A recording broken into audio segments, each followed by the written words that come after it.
धन्यवाद अदा करता हूँ कि आप लोग यहाँ पर आए। और जैसा कि पिछले बार जब हम आए थे उस वक्त इलेक्शन का पीरियड था और उसी इलेक्शन के दौरान हमने यहाँ की आवाम से एक वादा करके गए थे कि हम बार बार यहाँ पर आते रहेंगे। आज जो यहाँ पर बैरिस्टर असदुद्दीन अवैसी साहब आए हैं उसके पीछे 2-3 मकसद है। एक तो ये है गोधरा अहमदाबाद से जो कॉर्पोरेटर्स हमारे चुन के आए हैं उनके काम को इन्हें हमको चुन कर दिया था, तो किस तरह से काम कर रहे हैं, उन्हें क्या उनकी दिक्कतें भी समझने के लिए आए थे। दूसरा ये है कि होटल के बाहर ही हमें रोक दिया गया और हमको ये बताया गया कि आपको डिटेन कर लिया जाएगा अगर वहाँ पर जाएंगे तो। एक तो ये है कि हमने बाजार को, लेकिन हमको गेट के ऊपर ही मतलब होटल के अंदर ये कहा गया कि अगर आप उस रास्ते के ऊपर भी गए तो आपको डिटेन कर लिया जाएगा करके।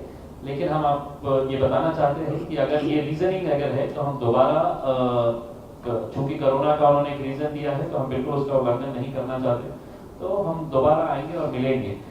यकीनन आप लोग असद साहब को सुनना चाहते हैं और आपके जो भी प्रश्न रहेंगे वो बैरिस्टर असदुद्दीन अवैसी साहब एड्रेस करेंगे। Thank you very much. पूछना है तो पूछिए, फिर 1-to-1 भी करेंगे आप। हाँ, तो फिर आपके ऊपर एक कुछ सवाल कर लीजिए, फिर 1-to-1 कर दें। आप पूछिए जो पूछना है। ये बताइए कि आप अतीक अहमद को मिलने की कोशिश कर रहे हैं, लेकिन क्या लगता है कि अतीक अहमद आपकी पार्टी में जुड़ने से उत्तर प्रदेश के मुसलमानों में कैसा मैसेज जाएगा, क्योंकि एक बहुत बड़ा गैंगस्टर है। नहीं, देखिए ये बड़ा सब्जेक्टिव टर्म है, क्योंकि उत्तर प्रदेश में बीजेपी के 37% एमएलएस के ऊपर क्रिमिनल चार्जेस हैं और ख़ुद उत्तर प्रदेश के मुख्यमंत्री ने अपने ही खिलाफ एक केस को विड्रॉ कर लिया, क्रिमिनल केस को, और दूसरा उन्होंने एक केस में प्रोसिक्यूशन की इजाज़त नहीं दी। तीसरा ये है कि बीजेपी के पास मध्य प्रदेश से उनके एक सांसद हैं जिनका नाम आपको याद होगा, प्रज्ञा ठाकुर है, जिन्होंने गोडसे की तारीफ की और हेमंत करकरे को श्राप दिया था, बदुआ दी थी। तो हमारा मानना ये है कि, और फिर उत्तर प्रदेश के आप सवाल कर रहे हैं, सुप्रीम कोर्ट को ये बताया गया कि उत्तर प्रदेश में योगी सरकार ने 77 क्रिमिनल केसेस, 7 बीजेपी के लीडर जिसमें मौजूदा अभी प्रेजेंट एमएलएज हैं जो मुजफ्फरनगर कांड में उनके ऊपर केस हुआ था, उसको विड्रॉ कर लिया। तो अतीक अहमद के ऊपर भी क्रिमिनल केसेस हैं, मैं इसका इनकार नहीं कर रहा हूँ, मगर इलेक्टोरल लॉ के तहत वो अभी इलेक्शन लड़ सकते हैं। अगर कोर्ट उनको कुछ फैसला देता है तो जब यकीनन देखेंगे, मगर अभी तो कोर्ट फैसला नहीं दिया है। और जिस तरह दूसरों पर भी क्रिमिनल केसेस है, इन पर भी क्रिमिनल केसेस है। इनोसेंट अंटिल प्रूवन गिल्टी, मगर होता क्या है कि अगर किसी का नाम अतीक हो गया या मुख्तार हो गया तो गिल्टी अंटिल प्रूवन इनोसेंट का मामला हो जाता है। तो ये फर्क है। आजम खान, मुख्तार अंसारी और अतीक अहमद की इंक्वायरी करने वाली भी पूछताछ करने वाली है, क्या कहना चाहते हैं? नहीं, वो लोग फेस करेंगे, मुझे यकीन है कि ये तमाम लोग जिम्मेदार लोग हैं और फेस करेंगे। फेस करते आ रहे हैं इतने साल से, तो ये भी फेस करेंगे। एक और सवाल है, केरला म्युनिसिपल पोल्स के अंदर एसडीपीआई और लेफ्ट का अलायंस हुआ है, क्या कहना चाहते हैं? नहीं, हम अहमदाबाद में तो हमारा किसी से अलायंस नहीं हुआ। केरला की बात करें। नहीं, मैं क्या बोलूँ उसके बारे में, मेरे को क्या करना है उसमें। सर, आगे ये क्या प्लानिंग है 2022 इलेक्शन के लिए? गुजरात में पहली बार असेंबली इलेक्शन होगा। हमारे प्रेसिडेंट साबिर भाई हैं, सिटी प्रेसिडेंट भी यहाँ बैठे हैं और पूरे हमारे जिम्मेदार कॉरपोरेटर्स भी हैं। तो सबसे पहले तो हम यहाँ पर आकर अपने जो हमारे कॉरपोरेटर्स हैं उनसे मुलाकात करके उनका शुक्रिया अदा करेंगे। और अभी इम्तियाज़ जलील साहब ने अपने ओपनिंग रिमार्क्स में ये बताया कि हम लोग आने वाले आज से 12-13 महीने के बाद जो विधानसभा के चुनाव होंगे गुजरात में, उसमें हमारी पार्टी हिस्सा लेगी। कितने सीट पर लड़ेगी ये साबिर भाई तय करेंगे, मगर हम पूरी ताकत के साथ मुकाबला करेंगे। हमारा बहुत से असेंबली सीट्स को साबिर भाई ने आइडेंटिफाई भी किया और वहाँ पर हम अपने संगठन को मजबूत कर रहे हैं। और आज हम सुबह में थोड़ी देर के लिए दरियापुर विधानसभा के 2 मुकामात पर जाकर वहाँ के जिम्मेदार लोगों से मुलाकात भी किए। तो ये तैयारी चल रही है। अभी जो गुजरात असेंबली आने वाली है, आपने कोई एक फिगर फिक्स किया है कि 25 सीट, 50 सीट या 182 सीट पे लड़ेगी? नहीं, ये अभी तो मैं अभी मैडम के सवाल के जवाब में ये कहा कि कितने विधानसभा की सीट पर हम लड़ेंगे, इसका फैसला हमारे गुजरात यूनिट के सदर साबिर भाई और हमारे जिम्मेदार करेंगे, और जब वो हो जाएगा तो आपको बताएंगे। मगर विधानसभा बड़ी ताकत के साथ लड़ेंगे ज़रूर। क्या हिंदू बहुल इलाकों में भी इस बार उम्मीदवार खड़े करेंगे? ज़रूर, क्यों नहीं खड़ा करेंगे भाई। वोट आपको सबका लेना है ना, क्यों नहीं लेना है वोट? आपको हर वोटर का वोट हासिल करना है आपको, तो यकीनन खड़ा करेंगे। और महाराष्ट्र में हम इलेक्शन लड़े, झारखंड में लड़े, बिहार में लड़े, तेलंगाना में लड़ते हैं, कर्नाटक में लड़ते हैं, अब यूपी में लड़ेंगे दूसरी मरतबा। तो यकीनन सब समाज के लोग हमसे वाबस्ता हैं, उनको टिकट देंगे, उनके लिए हम मेहनत करेंगे, कोशिश करेंगे। यूँ कहा जा रहा है कि वोट पोलराइजेशन के लिए आप लोग आए हैं, और खासतौर से सिर्फ 3 MLA हैं गुजरात में मुस्लिम, अब वो भी नहीं बचेंगे अगर आप लोग रहेंगे? नहीं, 3 क्यों बचे खाली? 3 तो नहीं बचना चाहिए था ना, 3 को कम से कम 10 होना था, 11 होना था। ये बात का जवाब नहीं देते। 1984 से गुजरात में कोई मुस्लिम MP नहीं कामयाब हुआ, इसका जिम्मेदार कौन है फिर? तो ये तो खैर इनका ये पुरानी आदत है कि बस वो बोलते ना, कहावत क्या है कि नाच ना जाने तो आंगन टेढ़ा। तो ये हर जगह जहाँ मैं जाता हूँ तो इनको लगता है मुस्लिम वोट। कभी ये तो बता दो कि भाई तुम हार क्यों रहे हो गुजरात में? तुम मुस्लिम वोट की वजह से हार रहे हो या नॉन मुस्लिम वोट की वजह से हार रहे हो? तुम्हारा एक भी सांसद नहीं जीता 2019 के पार्लियामेंट इलेक्शन में, और फिर आपको ये बात बोलने का हक कैसे हासिल है? तो ये चलता है, ये लोग बोलते रहते हैं ऐसा।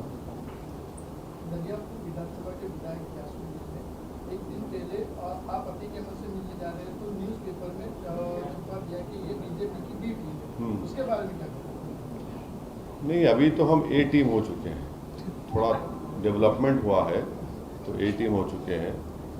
और इनके लीडर जिनका नाम राहुल गांधी है, वो अपनी आबाई सीट अमेठी में हार गए। कैसा हारे? अगर इनको थोड़ा समझ है तो बता दें क्यों हारे। वहाँ तो हमारा कैंडिडेट नहीं था। इतनी बड़ी सीट अपने पूर्वजों की हार गए, और वायनाड से जीतते हैं वहाँ पे इसलिए कि वहाँ पर 35% के करीब माइनॉरिटी वोटर था, तो वहाँ जीत जाते हैं। तो अब ये इनको कैसा है ना कि हमको देखते कि उनको टीम याद आती है, इनको B टीम, कभी A टीम, कभी वोट कटवा। तो खैर कोई बात नहीं, हमको इससे परवाह नहीं करती। जनता देख रही है, आवाम देख रही है और इसका फैसला करेगी। 2022 में आप कितनी सीट पर गुजरात में इलेक्शन लड़ेंगे? अभी जो सवाल आप लोग कर चुके हो, दोबारा आप करने से आपका वक्त ख़राब होगा। इसका फैसला साबिर भाई करेंगे, हमारे गुजरात की यूनिट के जिम्मेदारान करेंगे और आपको बताएंगे। रोजी साहब, एक आरोप ये लगता है कि जहां पर ओवैसी जाते हैं वहां पर बीजेपी को कम्युनलिज्म की राजनीति करने में आसानी हो जाती है। अच्छा, हाँ, तो ये इम्तियाज़ जलील है, जानते हैं ना आप इनको, आप ही के बरादरी से थे। 18-19-20 साल थे ना, 24 साल जर्नलिस्ट थे। तो इन्होंने औरंगाबाद में जो शिवसेना के MP को हराया, वो 21 साल का शिवसेना का MP था। ये सब लोग, बड़े लोग, बहादुर लोग तो नहीं हरा पाए, हम कमज़ोर लोग हरा दिए, उसको शिकस्त दे दिए। अब उसका जिम्मेदार कौन है? दूसरी बात यह है कि 2019 के पार्लियामेंट के चुनाव में हम लोग सिर्फ 3 पार्लियामेंट की सीट पर लड़े। मैं हैदराबाद के अवाम का शुक्रिया अदा करता हूँ कि हमने बीजेपी को हराया। दूसरा, औरंगाबाद शिवसेना को शिकस्त दी। और बिहार में किशनगंज, जहाँ पर हमारे मौजूदा MLA और स्टेट प्रेसिडेंट अख्तर अली इमान को 3 लाख वोट मिले, JDU को 3,25,000, कांग्रेस को 350। तो भाई 3 सीट अगर मैं लड़ता हूं तो बीजेपी 300 जीत जाती है, तो अगर मैं 10-15 लड़ूंगा तो क्या बीजेपी पूरी 500 जीत जाएगी क्या? कौन सी दुनिया में रहते हैं लोग? भाई आप ही के गुजरात के एमएलए कांग्रेस के वो बीजेपी में भाग गए, तो मुझसे पूछ कर गए थे क्या? कर्नाटका में भाग गए, हर जगह उनको छोड़ के भाग रहे हैं, तो उसका जिम्मेदार कौन है? तो इनका ये जो आरोप लगाते हैं ये बिल्कुल हकीकत से ताल्लुक ही नहीं है उसका। बीजेपी, यकीनन हम बीजेपी के खिलाफ है, कौन कह रहा है बीजेपी के खिलाफ नहीं है? पार्लियामेंट में रिकॉर्ड है, पार्लियामेंट में अनलॉफुल एक्टिविटीज प्रिवेंशन एक्ट का बिल लाया गया, जिसमें दिल्ली में बैठकर एक एनआईए का इंस्पेक्टर अहमदाबाद में किसी भी एक शख्स को टेररिस्ट लिख देगा। उस बिल की तायीद कांग्रेस की, अमित शाह बिल मूव किए 2019 में, कांग्रेस ने उसकी तायीद की, राज्यसभा में उन्होंने तायीद की। कौन कम्युनिज्म को बढ़ावा दे रहा है? तो ये हकीकत है, ये इनका रिकॉर्ड हम बता रहे हैं पार्लियामेंट में आपको। तो इससे मुझे कोई फर्क नहीं पड़ता, जितने एलिगेशन लगाना है लगाइए, हमको कोई फर्क नहीं पड़ता। मैं तो, मेरी चमड़ी मोटी हो चुकी है, और लगाइए, हम मुकाबला करेंगे, फेस करेंगे। इनको पूछने लिए नहीं पूछे। योगी साहब कह रहे हैं कि उत्तर प्रदेश में आज़ादी के बाद की जो तुष्टीकरण की राजनीति चल रही है उसे इस बार खत्म कर देंगे। तो वो अब्बाजान क्यों बोलते हैं? पिताजी बोलना चाहिए था ना उनको। अब्बाजान क्यों बोलते हैं? इसको अंग्रेजी में बोलते हैं डॉग विजिल पॉलिटिक्स। और उन्होंने जो किताब अपना वो रिकॉर्ड बताया, झूठ है वो। 33 लाख अनएम्प्लॉयड यूथ का नाम पोर्टल पर है। 2020 फरवरी में उनका मंत्री विधानसभा में खड़े होकर कहा कि 33 लाख अनएम्प्लॉयड यूथ के नाम हैं जिनको नौकरी की जरूरत है। CMI का डेटा है कि 10% अनएम्प्लॉयमेंट रेट है उत्तर प्रदेश में। अब गंगा के पानी के ऊपर लाशें तीर रही थी तो तुष्टीकरण था क्या? वो ऑक्सीजन नहीं मिल रहा था तो क्या तुष्टीकरण था? नदी के किनारे लोगों को लकड़ी नहीं मिली अपने वालिद को, अपनी माँ को, अपने भाई को, बेटे को जलाने के लिए, अंतिम संस्कार करने के लिए, तो जमीन में दफना दिए तो कुत्ते लोच कर खा रहे थे, तो क्या तुष्टीकरण की राजनीति थी वो? कौन सी बात कर रहे हैं वो? तो ये इनका रिकॉर्ड है। योगी ने जो अपना रिपोर्ट कार्ड पेश किया उसमें कहा है कि 4.5 साल में उत्तर प्रदेश में योगी के रिपोर्ट कार्ड में पढ़ा हूं उसको पूरा। हम योगी से ये पूछना चाह रहे हैं कि प्रधानमंत्री ग्रामीण आवास योजना 2017-18, 18-19, 19-20, 20-21 में एक घर बताओ मुसलमान का, एक घर, सिर्फ सैंक्शन छोड़ो, एक घर जो तुमने दिया बताओ मेरे। Highest illiteracy rate Uttar Pradesh में मुसलमान का है। हाईएस्ट 5 साल और 15 साल के दरमियान मुसलमान का ड्रॉप आउट रेट है 59-60% करीब है।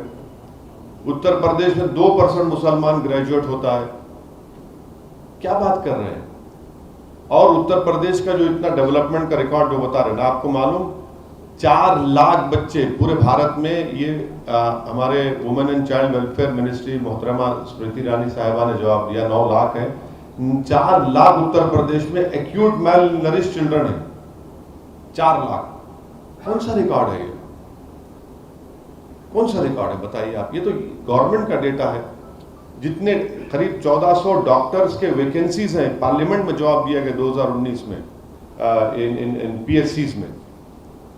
तो ये इनका रिकॉर्ड है। कह रहे हैं कि 4.5 साल में कोई दंगा नहीं हुआ उत्तर प्रदेश। झूठ। NCRB का डेटा है, 1000 से ज्यादा कम्युनल इंसिडेंट्स हुए। एग्जैक्ट नंबर मुझे नहीं मालूम, NCRB का डेटा कह रहा हूं, देख लो आप, 2019 NCRB का डेटा। बाबा ये समझते हैं कि हम लोग सब थम्स अप हैं। हम पढ़ते हैं थोड़ा बहुत, उतना नहीं, उनकी तरह काबिल नहीं है, वो थोड़ा थोड़ा पढ़ते हैं हम लोग। सर, हाल ही में गुजरात के CM ने इस्तीफा दिया। अभी 1-on-1 करना है तो सोच लीजिए, फिर देर ना हो जाए। हाँ, पूछ लीजिए। इस्तीफा दिया, विजय रूपाणी ने बन गए अचानक से? और मेरे को अमित शाह साहब से पूछना है कि क्या वो झूठ कहा था उन्होंने कि विजय रूपानी ने कोविड में अच्छा काम किया था?